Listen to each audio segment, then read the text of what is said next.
মহানবী হযরত মুহাম্মদ সাল্লাল্লাহু আলাইহি সাল্লামের আমলে পবিত্র কাবা ঘরের আশপাশে কে কোন কোন সাহাবী কোথায় আসলে তাদের ঘর ছিল, আজকের এই ভিডিওতে কিন্তু আমরা সেই পুরো বিষয়টি দেখবো ইনশাল্লাহ। আপনারা যে যেখান থেকে দেখছেন বন্ধুরা ভিডিওটি শেয়ার করে দিবেন। যে দেখুন, প্রথমেই কিন্তু কাবা ঘর, এবং কাবা ঘর ঘেরাও করেই কিন্তু সমস্ত ঘর বাড়ি, যত সাহাবী এবং নবী করিম সাল্লাল্লাহু আলাইহি সাল্লাম থেকে শুরু করে সমস্ত সাহাবীদের ঘর বাড়ি কিন্তু রয়েছে।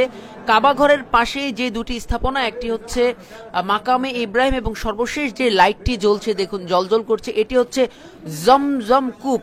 এবং এই জমজম কূপের পারেই যেই গেটটি দেখতে পাচ্ছেন, এই গেটটির পাশে হচ্ছে বনু সাইবা গোত্রের মানে ঘর বাড়ি ছিল, অর্থাৎ যারা একেবারে পবিত্র কাবা ঘরের রক্ষণাবেক্ষণ করত, বিশেষ করে তাদের কাছে চাবি থাকতো।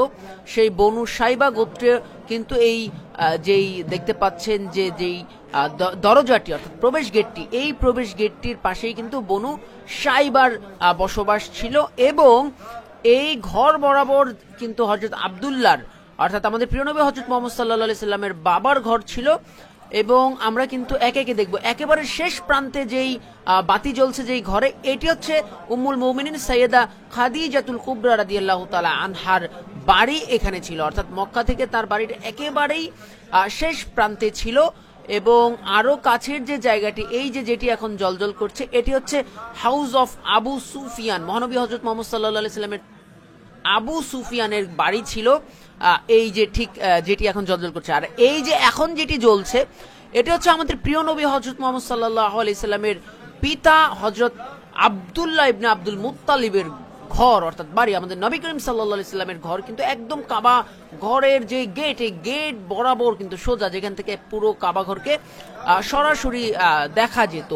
তারপরে যদি আমরা দেখতে চাই যে দেখুন, এরপরে যে লাইটটি জ্বলবে এবং সেই লাইটের বাড়িটির কথা হচ্ছে, এটি হচ্ছে দারুল নদওয়া। দারুল নদওয়া আমরা জানি পবিত্র কাবা ঘর পরিচালনা করার জন্য যেই সংগঠন বা যেই জায়গা যেখান থেকে পরিচালিত হতো, সেটি হচ্ছে কিন্তু দারুল নদওয়া। এবং সেই দারুল নদওয়ার আশপাশে কিন্তু প্রতিটা ঘর এবং প্রতিটা স্থাপনা কিন্তু সাহাবায়ে কেরামের ছিল। এবং এই যে যেই দুটি জায়গায় দুটি ঘরে একত্রে লাইট জ্বলছে, এটি হচ্ছে আবু জর, সাহাবী আবু জর রাদিয়াল্লাহু তাআলার বাড়ি বা হচ্ছে গিয়ে তার পাঠশালা বলা যেতে পারে বা বলা হচ্ছে। এবং এখন যেটিতে লাইট জ্বলছে, এটি হচ্ছে হযরত আব্বাস রাদিয়াল্লাহু তাআলা। আমরা জানি মহানবী সাল্লাল্লাহু আলাইহি সাল্লামের চাচা হযরত আব্বাস রাদিয়াল্লাহু তাআলা, তার ঘরটি ছিল ওখানে। বন্ধুরা, আপনারা যে যেখান থেকে দেখছেন, গুরুত্বপূর্ণ একটি ভিডিও, শিক্ষণীয় ভিডিও, অবশ্যই কিন্তু বন্ধুদের মাঝে শেয়ার করে দিবেন। এবং আপনারা কে কোথা থেকে দেখছেন, দেখুন এই যে টিপ টিপ করে লাইট জ্বলছিল,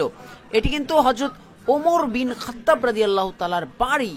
এবং সবশেষ এই এখন যেই জায়গাটাতে লাইট জ্বলছে এবং একত্রিতভাবে যে দেখবেন এখানে জ্বলে উঠবে, এটি হচ্ছে সাফা পর্বত, অর্থাৎ জাবালে সাফা। যেই সাফা এবং মারোয়া পর্বতের মধ্যবর্তী স্থানে আমাদের হযরত ইসমাইল আলাইহিস সালামের আম্মাজান হযরত হাজেরা রাদিয়াল্লাহু তাআলা আনহা যেখানে ছিলেন, এবং এখান দিয়ে যে তিনি পানির জন্য দৌড়াদৌড়ি করেছিলেন, এই সেই সাফা পর্বত। তিনি কিন্তু একবার সাফা পর্বতে গিয়েছেন, আরেকবার মারোয়া পর্বতে গিয়েছিলেন।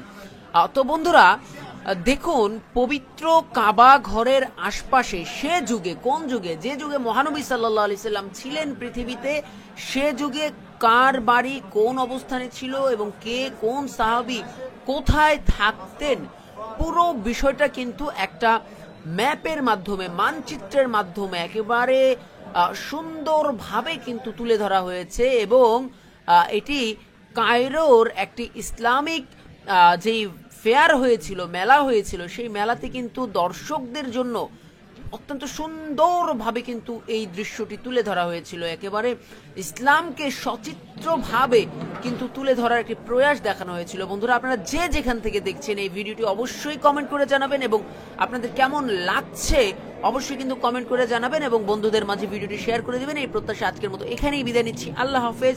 আসসালামু আলাইকুম ওয়া রাহমাতুল্লাহি ওয়া বারাকাতুহু।